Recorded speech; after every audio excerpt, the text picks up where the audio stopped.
ငါပါခင်ဗျအခုတော့နာမည်ကြီးနေတဲ့ AI ကိုအတန်းနဲ့မေးပြီးတော့အတန်းနဲ့ပြန်ဖြေခိုင်းတဲ့နည်းလမ်းလေးကိုကျွန်တော်မျှဝေပေးမှာဖြစ်ပါတယ်ခင်ဗျဟုတ်ကဲ့အရင်ဆုံးကျွန်တော်တို့ Chrome ထဲကိုသွားမှာခင်ဗျနော် Chrome ထဲကိုသွားမယ်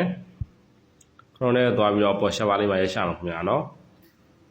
GOOGLE Google AI Studio ဆိုတာလေးကိုရိုက်နှိပ်လိုက်ခင်ဗျနော်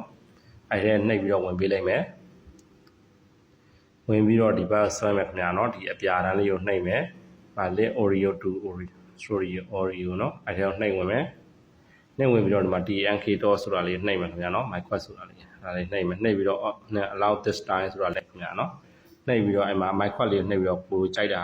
မေးလို့ရပါတယ်ခင်ဗျာเนาะမင်္ဂလာပါခင်ဗျာ micro ကိုနှိပ်ပြီးတော့ကြိုက်တာမေးလို့ရတယ်ပေါ့နော်ဟုတ်ပြီနားလည်ပါပြီဘာမေးချင်တာရှိပါလဲရမေးစလို့တော့တစုံတရာကြွရှိမယ်လို့မျှော်လင့်ပါတယ်ခင်ဗျာအားလုံးကိုကျေးဇူးတင်ပါတယ်ခင်ဗျာ